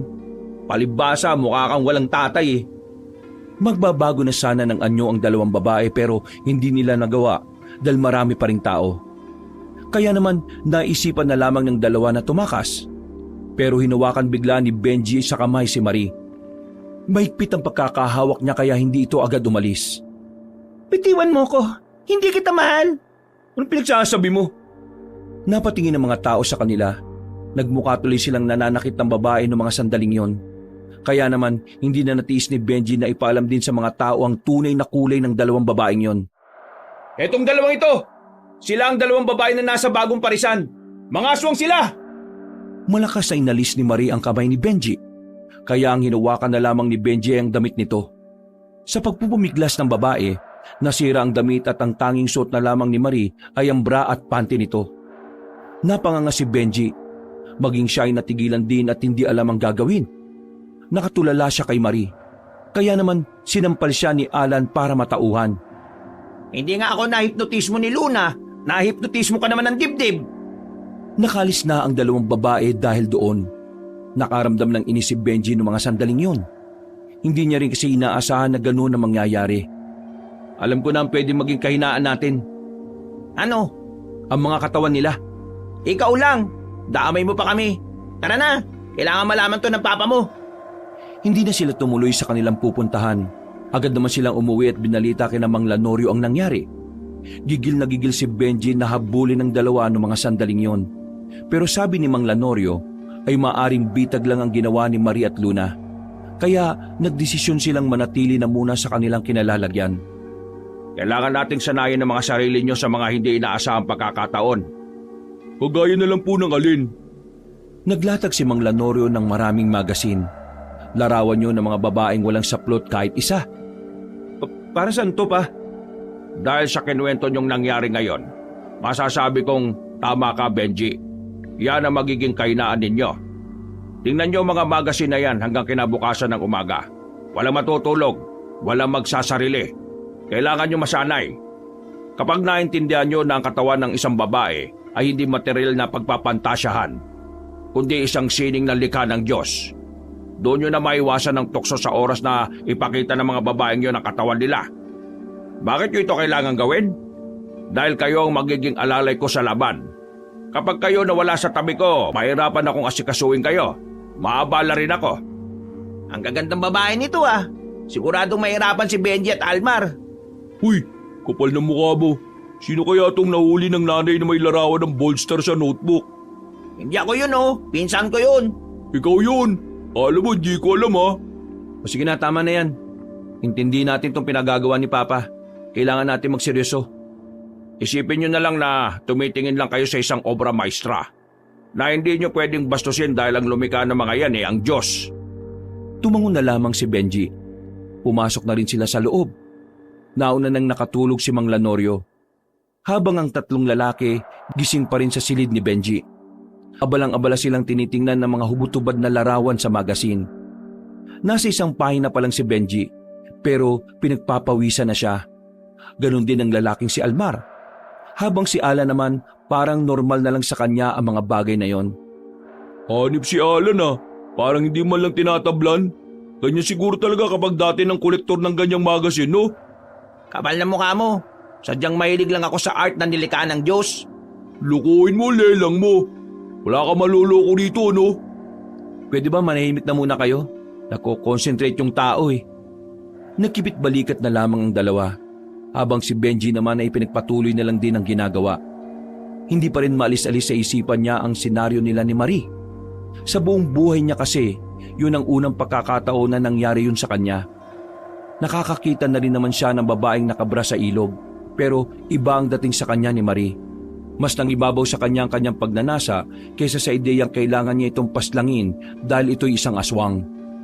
Bumuntong hininga na lamang ang lalaki saka pumikit ng ilang segundo. Inabot na sila ng kinaumagahan kakatingin sa mga larawan ng babae. Nang magising na si Mang Lanorio, saka naman sila nakatulog. Matagumpay nilang natapos ang oras nang walang nagpupunta ng banyo. Hapon na nang gisingin sila ng matandang lalaki. Gising. Kumusta pakiramdam? Wala naman. Parang normal lang. Itong si Benji, ang init ng katawan. Parang lalagnatin. Kaya nga po eh. Halatang ano? Ano bang gagawin natin ngayong hapon? Ano pa? Di magbabantay sa lugar natin. Mag-iikot-ikot tayo ngayon. Huminga ng malalim si Benji. Medyo masama kasi talaga ang pakiramdam niya. Pero sasama pa rin siya sa lakad nila. Maya-maya lang matapos nilang magmeryenda, sinimulan na rin nila ang paglalakad. Kada bahay ay nilalapitan nila at tinatanong. Sinusuri na maayos. Kapag nasisiguro nilang wala ng aswang doon, binibigyan nila yon ng pangsabit sa pinto. Isang uri ng proteksyon sa mga aswang. Nang maikot na rin nila ang buong lugar nila, nakaramdam na rin ng pagod ang apat. Pansamantala na muna silang tumigil sa gilid ng tindahan ng tinapay. Habang nagpapahinga, isang matandang lalaki ang nakita nilang dumating. Maayos ang postura ng lalaki. Unang tingin pa lang, parang mayaman na ito. Pwede ba magtanong mga makikisig na lalaki? Hindi kami makisig pare, pero ano bang itatanong mo? Ilaw ka ba? Ilaw? Ang pinagsasabi nito. Pero bakit? Kasi ang sarap mong patayin sa gabi. Naglakad na rin palayo ang matandang yon. Wala na itong sinabi kundi yun lang. Bagay na nag-iwan ng kaunting pagtataka sa kanila at kawirduhan. Ilaw? Masarap patayin sa gabi. Tama naman, di ba? Sa gabi pinapatay rin ng ilaw kapag matutulog na. Biglang hinabol ni Benji ng tingin na matanda. Pero laking pagtataka niya nang hindi na niya agad yun nakita. Wala namang kanto na lilikuan kaya isang malaking katanungan kung papaanong nawala agad yon. Bakit na? Anong problema? Hindi niyo ba naintindihan ang sinabi niya? Naintindihan. Tungkol sa ilaw lang naman yun eh. Hindi. Pick-up line ang tawag doon. Tama. Pick-up line nga. May ibang ibig sabihin ng matandang yon. Ano naman? Sinasabi niyang papatayin ka niya mamayang gabi pa. Aswang ang matandang yun. Tingnan niyo, nawala ka agad. Aswang? Bakit hindi ko naramdaman yon? Mang Lanorio, diba sabi sa amin nung nagturo sa amin? May mga ganun talagang aswang, hindi mo mararamdaman. Tara, bilis, hanapin natin. Nagmamadali silang makalis ng tindahang yon, pero bigo na silang makita pa ang matanda. Namukuan naman nila, pero wala na itong iniwan na bakas. Baka umalis na siya. Binigyan niya lang tayo ng babala. Pa, mukhang ikaw ang target nila. Mukhang siya rin ang pinuno eh. Dumaan pa ang ilang oras sa tuluyan nang nanahimik ang paligid. Binigyan na kasi nila ng abiso ang mga tao na hanggat maaari, wag na munang lalabas. Habang naglalakad patungo sa dulong parte ng kanilang baryo, nakita nilang lumabas sa gilid ng 3 babae. Pinangunahan ito ng babaeng si Marie. At sa puntong yon, nag-init agad ang katawan ni Benji nang makita ang suot ng mga yon. Halos mga walang suot. Bra at panty na lang ang suot nito. Uy, magtino ka Benji ha. Yung ginawa natin kagabi, alalanin mo. Isipin mo lang yan sining ng Diyos yung mga nakikita mo. Tumango-tango na lang siya ng ilang beses. Huminga siya ng malalim para kumuha ng lakas ng loob. Kailangan niyang labanan ng pagnanasa na kanyang nararamdaman. Kayo pala ang magagandang babae na sinasabi nitong mga binatang ito. Saan ba kayo galing ha? Nag-swimming ba kayo ang lamig-lamig? Huwag mo kaming kausapin na parang magkakilala tayong dalawa. Hindi ka namin close. Nandito ba kayo para pigilan kaming hanapin ang matandang pinuno nyo? Hindi nyo sa malalapitan. Bago nyo magawa yon, kailangan nyo muna kaming harapin. Kami ang makakalaban ninyo. Pwede ba magdamit kayo? Hindi ba kayo nilalamig? Glenda, Luna, ihanda nyo mga sarili nyo. Kailangan nating iligpit ang mga lalaking yan. Humaba na ang kuko ng mga babae. Nagbago na rin ng kaunti ang mukha ng mga yon. Pero ang katawan nanatili pa rin mainit sa mata ni Benji. Hindi nagtagal, lumusob na rin ang 3 babae sa kanila. Napatulala lang si Benji sa gilid, habang sila Mang Lanorio naman ang kusang humarap sa mga aswang na yon. Diyos ko, umilos ka naman dyan anak. Mapapahama ka dyan, buwang! Galaw-galaw! Pumikit sandali si Benji at sa pagdilat niya, buo na ang kanyang loob. Handang-handa na siyang harapin ang babaeng si Marie. Hawak niya ang mahaba at bagong itak. Kumikisla pa ang talim nito dahil sa liwanag na tumatama. Kakayanin kita, Marie! Kakayanin kita! Sigurado ka ba? Baka bigla ka nalang lumuhod mamaya sa harapan ko. Lumundag ang babaeng si Marie patungo sa kanya. Kinakalmot-kalmot siya nito at patuloy niya naman itong iniilagan. Nakatingin lang siya sa mukha ni Marie para hindi siya maakit. Nang makakuha ng tamang pagkakataon, nahagip niya ang babae sa braso. Agad na dumaloy ang dugo mula roon. Mahusay ka pala, Benji. Ganyan ang gusto ko sa mga lalaki. Mauhusay. Gumapang ang dalaga at tumalon ng mataas. Pumaibabaw ito kay Benji. Nang maramdaman niyang gumagalaw-galaw ang dalaga, tila nawala na naman sa wisyo ang lalaki.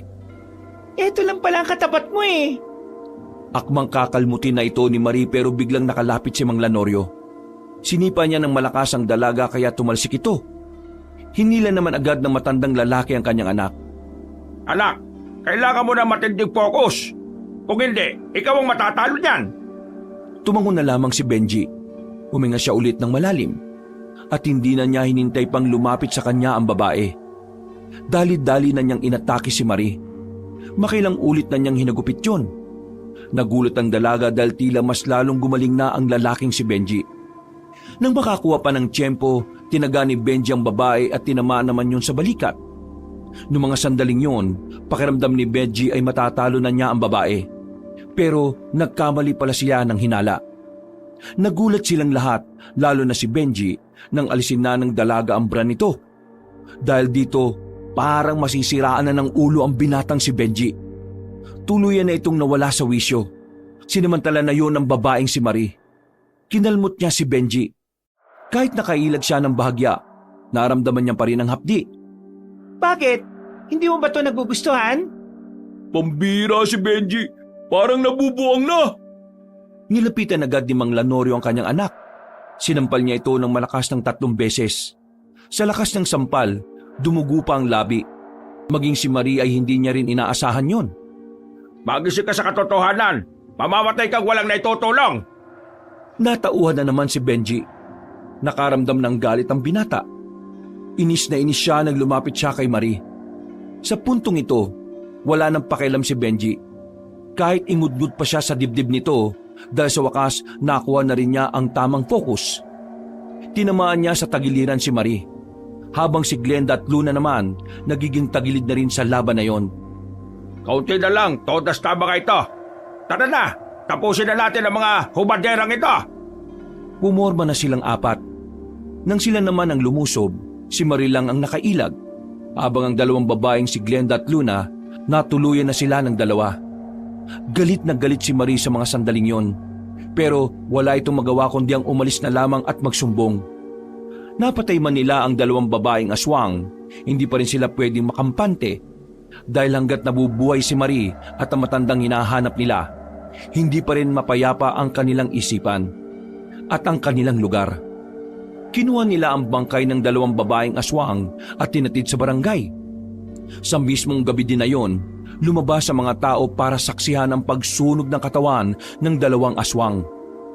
Nagdidiwang agad ang mga tao, pero sila Benji, tahimik lang sila sa gilid. Pasensya na kanina. Wala yun. Nalabanan mo naman at nanalo naman tayo. Ang malaga, pinakita mong kaya mong lagpasan ng pagnanasa mo. Napalingon silang lahat sa bubungan ng barangay nang makita nila ang isang matanda at isang babae na naroon. Naalarma na ang mga tao nang mapagtantong ang dalawang yon ay mga aswang. Si Marie ang babae, kasama nito ang matandang lalaki. Nasa kanilang palagay, yon ay ang pinuno ng mga aswang. Well, kagaya ng inaasahan ko, mababaw ang kaligayahan ng mga tao. Nakapatay lang nagdiwang na. Mga ignorante! Ikaw ba nga mo ng 3 babaeng kalaban namin? Oo, hindi lang basta amo. Ako rin ang may-ari ng parisan na sinira ninyo. Ikaw pala ang pasimuno ng lahat ng ito Lintik ka pala kung ganon. Wala ka bang pambili ng karne ng baboy o baka? Bakit karne ng taong ginagamit mo? Mas malinamnam kasi ang karne ng tao. Human meat is so delicious. Walang iyang matanda to, pa-English pa eh. Bumaba ang matandang si Demetrio. Inihanda naman nila Benji ang kanilang sarili. Alam nila sa mga sandaling yon, magsisimula na naman ang labanan. Alam niyo bang nanggigigil ako sa mga mukha ninyo? Dahil kayo, sinira niyong negosyo ko. Wala kaming pakialam kahit na mukha mo pang masira. Hindi na nagsayang ng oras sa matandang aswang. Bigla-bigla na lamang itong nagbago ng anyo. Pumangit ang mukha nito at humaba ang buhok. Nanlalaki ang mga mata ni Mang Lanorio. Ngayon lang kasi siya nakakita ng lalaking kubot na aswang. Gumala ang mahaba at makakapal na hibla ng buhok ni Mang Demetrio. Noong mga sandaling yon, alam na nilang mahihirapan sila sa laban. Kaya naman, nagiwahiwalay na sila ng pwesto. Pinalibutan nila ang aswang na si Demetrio. Sabay-sabay silang umatake pero hinawi lang sila ng malakas ng buhok nito. Ba, bakit ba nga ba ng buhok ng siraulong yan? Kubot yan. Isang uri ng aswang na humahaba ang buhok. Pero hindi ko alam kung bakit may lalaking kubot. Kadalasan, babae lang kasi. Hindi na naituloy ni Mang Lanorio ang kanyang sasabihin nang pumulupot sa katawan nito ang hibla ng buhok ni Demetrio. Inangat siya ni Demetrio at inilapit at pinagsasampal ni Demetrio si Mang Lanorio ng maraming beses. Walang iya ka. Ikaw ang pasimuno ng lahat ng yan Ayan, sampal ka ngayon. Mga pre, bilis! Agad na tumakbo ang 3 lalaki patungo kay Mang Demetrio.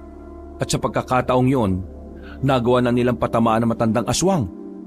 Tinaga nilang 3 si Mang Demetrio sa katawan. Dahil dito ay nabitiwan nito si Mang Lanorio. Hindi pa sila nakontento. Sinuntok pa ni Mang Lanorio ang aswang ng ilang beses para makaganti. Pagkatapos ay agad na rin silang lumayo dahil nagbabadya na naman ito ng pag-atake. Siraulong aswang yan Ang sakit ng sampal. Ba, sabi mo sa amin, ano kainaan ng mga kubot? Sa dibdib. Sa dibdib natin siya kailangang birahin.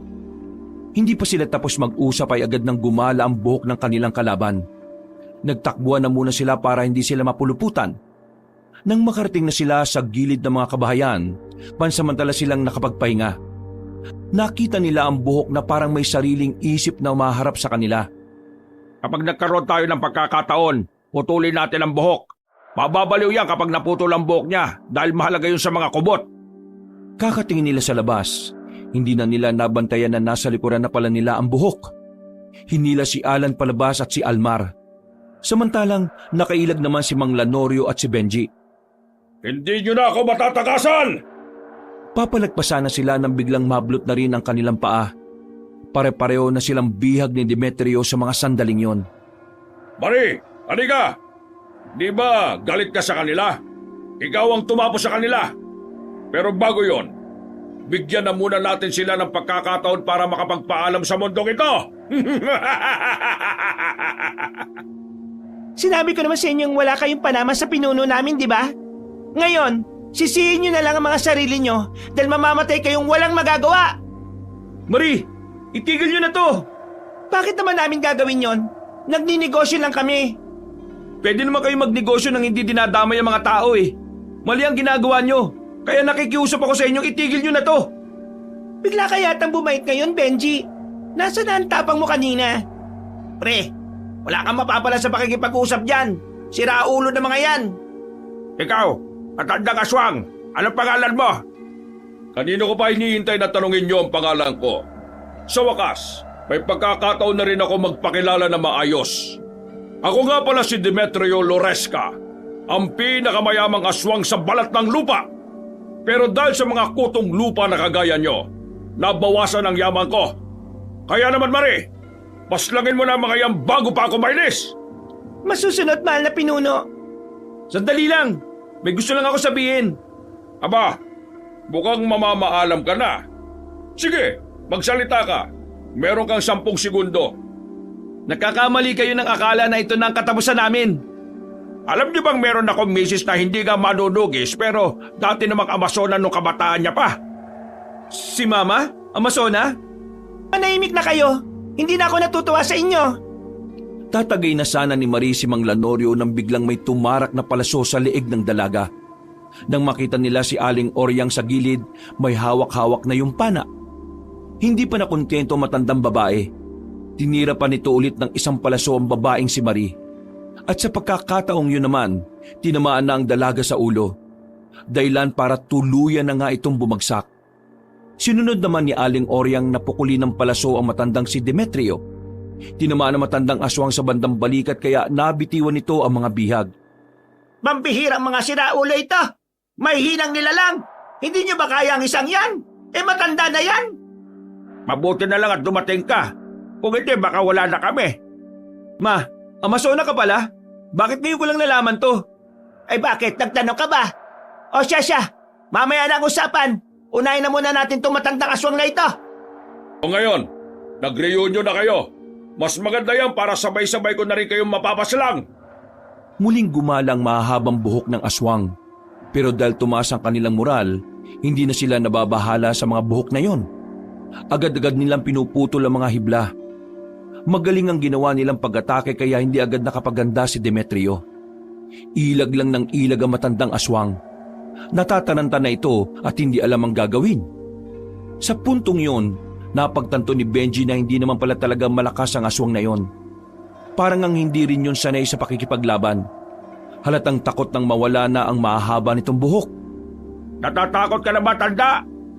Bakit naman ako matatakot sa inyo? Hindi nyo nga ako matatalo, mga inutil! Tinamaan ni Aling Oryang ng palaso matandang aswang sa hita. Dahilan para mapabagal nila ang kilos nito. Sinubukan pa ni Mang Demetrio na atakihin ang 3 binata. Pero nakailag lang ang mga yon.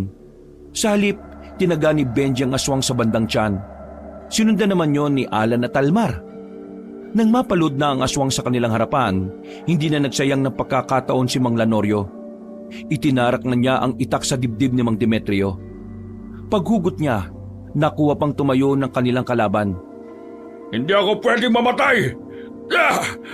Paano na lang ang mga negosyo ko? Hindi pwede! Kami na bahala sa mga negosyo mo. Gagawin namin ang lahat para lang matigil na yon. Hindi niyo pwedeng gawin yon. Hindi! Tuluyan ang bumagsak ang matandang si Demetrio. Ilang segundo lang ang nakalipas, nalagutan na rin ito ng hininga. Noong mga sandaling yon, ay nakahinga na rin sila ng maluwag. Diyos ko naman talagang buhay to. Kung hindi ba talaga ako dumating hindi ba ito matatapos? Kaya ka nagpapasalamat ako sa iyo eh. Alam nyo, kung hindi nyo na itatanong, nung araw, itong mama mo, Benji, siya ang tumutulong sa akin kapag may ganitong problema. Mamaya nyo na sa bahay kwento. Pambira. Parang hindi ko talaga kayo kilala eh. Baka naman sa susunod na araw mabalitaan ko na lang na itong si Mama isa palang birador sa Maynila ah. Ang malaga naman sa ngayon, natapos na natin ang problema.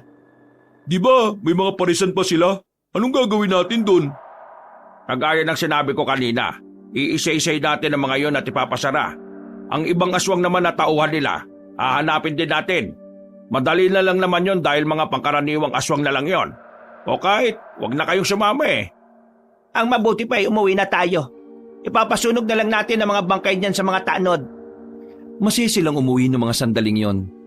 Nang malaman ng mga residente ang mga nangyari ay agad na nagdiwang ang mga iyong kinabukasan. Sikat na naman sila Benji ng mga sandaling yon. Sa katunayan, pinarangalan pa sila ng kapitan. Pero sa mga sumunod na araw, ipinagpatuloy nila ang kanilang misyon. Isa-isa nilang hinanap ang mga naiwang parisan ni Mang Demetrio. Sinira nila ang mga yon at nang maubos na nila, inisa-isa naman nilang hanapin ang mga natitirang aswang. Nagtagumpay din sila at tuluyan na nga nilang nakamit ang ninanais na katahimikan. Mula na mangyari yon, tila humina na rin ang mga parisan sa bawat lugar. Nagkaroon na kasi ng trauma ang mga tao mula nang kumalat ang tungkol sa paglalagay ng karne ng tao sa parisan. Benji, isasama mo ba mamaya yung mga kaibigan mo? Anibersaryo ng samahan ngayon, pumunta kayo. Oo pa, pupunta kami mamaya. Siyempre, hindi na rin naman iba sa amin ang mga naroon. Kung hindi dahil sa kanila, baka mangmang kami sa pakikipaglaban. Ay, siya nga pala pa. Baka hindi na namin maituloy yung pagiging manunugis ha. Naisip kasi naming tatlo na mula bukas, maghanap na rin kami ng matinong trabaho. Ay, wala namang problema yon. Masaya ako naisip mo rin yan. Huwag ka mag-alala. Kapag may mga dapat bayaran ako nang bahala sa inyong tatlo. Maraming salamat ma, pa. Nagyakapan na lamang ang tatlo ng mga sandaling yon. Masayang-masaya ang kalooban ni Benji dahil pakiramdam niya, mas lalong naging matibay ang kanilang pamilya. Wakas,